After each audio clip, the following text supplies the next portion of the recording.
భారతదేశ ప్రముఖ దళిత నాయకుడు, స్వాతంత్ర సమరయోధుడు, మాజీ ఉప ప్రధాని బాబు జగజ్జీవన్ రామ్ 119వ జయంతి సందర్భంగా వేమూరు నియోజకవర్గంలోని పలు ప్రాంతాల్లో ఘనంగా జయంతి వేడుకలు నిర్వహించబడ్డాయి. వేమూరు మండలం పరిధిలోని జంపని గ్రామం, వేమూరు గ్రామం, అలాగే కొల్లూరు మండలంలోని కొల్లూరు గ్రామంలో ఏర్పాటు చేసిన ఆయన విగ్రహాలకు పూలమాలలు వేసి ఘన నివాళులర్పించారు. బడుగు బలహీన వర్గాల అభ్యున్నతి కోసం ప్రతి ఒక్కరూ బాబు జగజ్జీవన్ రామ్ ఆశయాలను స్ఫూర్తిగా తీసుకొని ముందుకు సాగాలని పిలుపునిచ్చారు.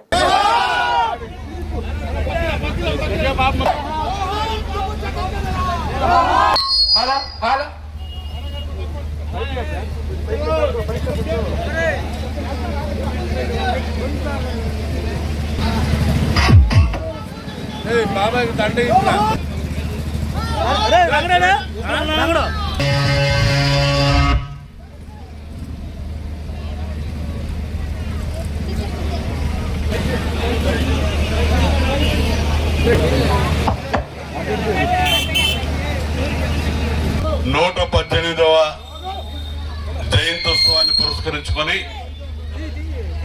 కొల్లూరు మండల కేంద్రంలో ఆ మహనీయుడి ఇటువంటి మహనీయుల్ని జయంతులకి వర్ధంతులకే కాకుండా ప్రతి నిత్యం మనం గుర్తు చేసుకోవాల్సిన అవసరం ఉంది. ఆ మహనీయుల యొక్క త్యాగాలు తెలుసుకోవాల్సిన అవసరం ఉంది.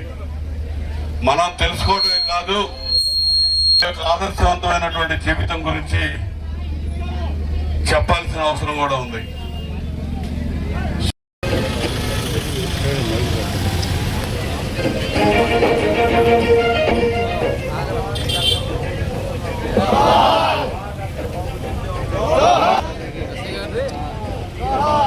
जोहार डॉक्टर बाबू जगज्जीवन राम, जोहार डॉक्टर बाबू जगज्जीवन राम. బాబు జగజ్జీవన్ రామ్ గారి జయంతిని పురస్కరించి మనకి కొన్ని విషయాలు తెలియజేయవలసిందిగా కోరుతున్నాం. వేమూరు మండల కేంద్రంలో స్వర్గీయ బాబు జగజ్జీవన్ రామ్ గారి 118వ జన్మదిన వేడుకలు నిర్వహించుకుంటా ఉన్నాం. ఈ కార్యక్రమాల్ని నిర్వహిస్తున్న స్థానిక తెలుగుదేశం పార్టీ నాయకులు, బాబు జగజ్జీవన్ రామ్ యూత్, అదేవిధంగా ఈ వేడుకల్లో నాతో పాటు పాల్గొంటున్నటువంటి పెద్దలు గొనలగడ్డ విజయబాబు గారు, ఏఎంసీ చైర్మన్ శ్రీమతి పూర్ణకుమారి గారు, సోదరుడు శరత్చంద్ర గారు, జగజ్జీవన్ రామ్ గారు,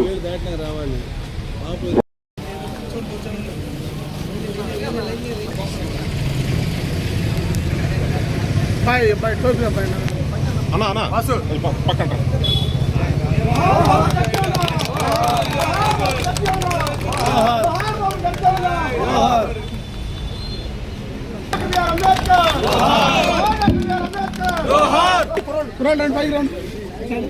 అవినాష్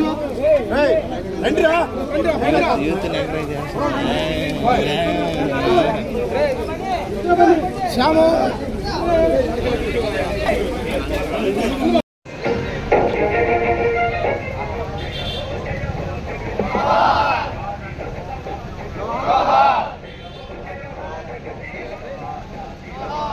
जोहार डॉक्टर बाबू जगज्जीवन राम, जोहार डॉक्टर बाबू जगज्जीवन राम, जोहार डॉक्टर बाबू जगज्जीवन राम.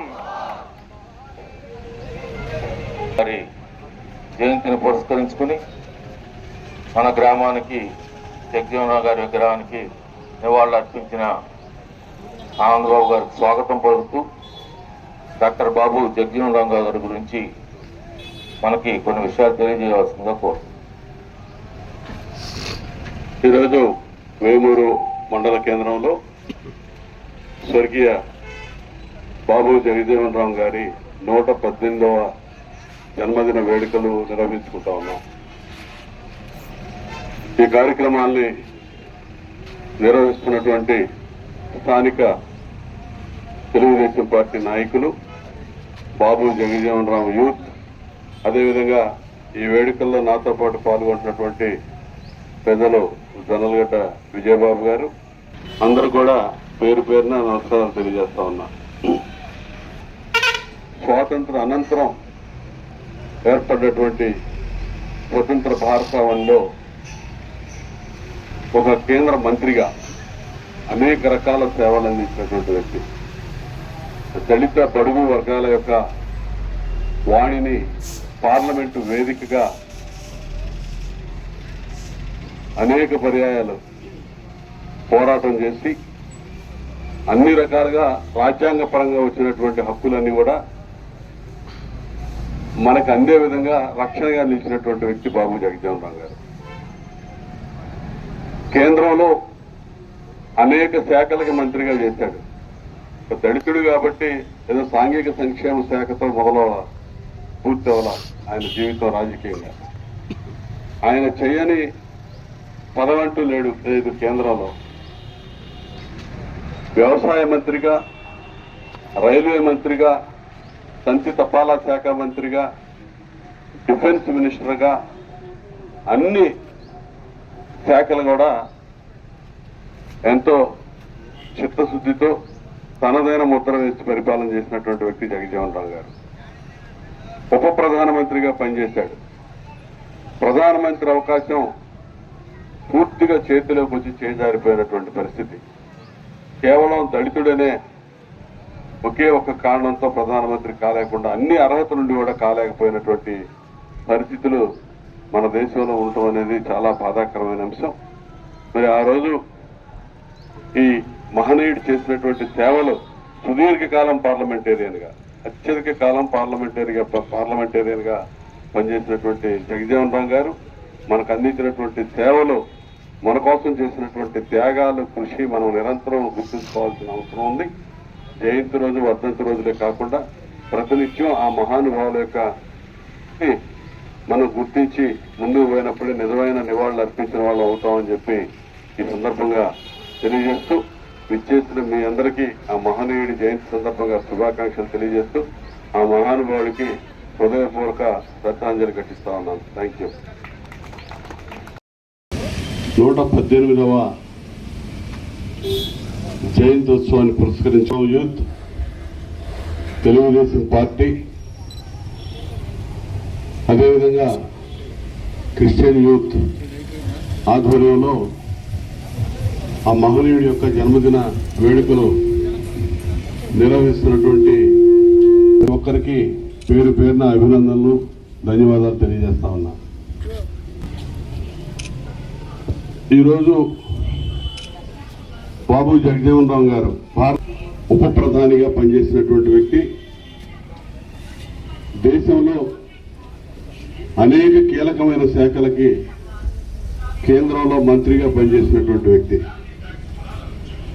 ఒక దళిత నాయకుడిగా దళితులకు సంబంధించిన శాఖలే కాదు, వ్యవసాయ శాఖ, తంతి తపాలా శాఖ, కార్మిక శాఖ, రైల్వే శాఖ, ఆఖరికి డిఫెన్స్ మినిస్టర్ కూడా, రక్షణ శాఖ మంత్రిగా కూడా పనిచేసి అన్ని రకాల సేవలు అందించినటువంటి మహానుభావుడు బాబు జగజీవన్ రామ్ గారు. ఎందుకు చెప్తున్నానంటే అన్ని రంగాల్లో మంత్రిగా సమర్థవంతంగా సేవలు అందించినటువంటి వ్యక్తి బహుశా భారతదేశంలో ఎవరు లేరు. డాక్టర్ అంబేద్కర్ గారు ఎంతో ప్రయాసలు కోర్చి రాజ్యాంగాన్ని రచించి ఈ దేశానికి అప్పచెప్తే దాన్ని సుదీర్ఘకాలం పాటు ఆ రాజ్యాంగాన్ని రక్షణగా ఉండి రాజ్యాంగంలో పొందుపరిచిన అంశాలన్నీ కూడా ముఖ్యంగా దళితులకు కానీ, నిమ్న వర్గాలకు కానీ, ఇతర వర్గాలకి, ఏ వర్గానికి సంబంధించినటువంటి హక్కులు ఆ వర్గానికి చెందే విధంగా రక్షణ కవచంగా నిలబడ్డటువంటి వ్యక్తి బాబు జగజీవన్ రామ్ గారు. అందుకే చెప్తున్నా, అన్ని గొప్ప గొప్ప శాఖలకి ఒక దళితుడిగా దళితులకు సంబంధించిన శాఖలు కాదు, దేశం యావత్ దేశానికి సంబంధించినటువంటి శాఖలకి ఆయన పనిచేశాడు. కానీ ప్రధానమంత్రి పదవి వచ్చేసరికి దళితుడు అనే పేరు మీద అందకుండా పోయినటువంటి పరిస్థితి. అంటే ఇవన్నీ కూడా ఈ దేశంలో ఏ విధంగా అణచివేత అనేది ఇంకా ఉంది. ఇప్పుడు కూడా అక్కడక్కడ ఆ ఆనవాళ్లు కనపడతా ఉన్నాయి. మరి ఆ రోజు ఆ మహనీయులు చేసిన త్యాగాల ఫలితంగా, వారు చేసినటువంటి నిస్వార్థ సేవ ఫలితంగా ఈరోజు దేశంలో అన్ని రకాలుగా స్వాతంత్ర ఫలాల్ని మనం అందిపుచ్చుకొని ముందుకెళ్తా ఉన్నాం.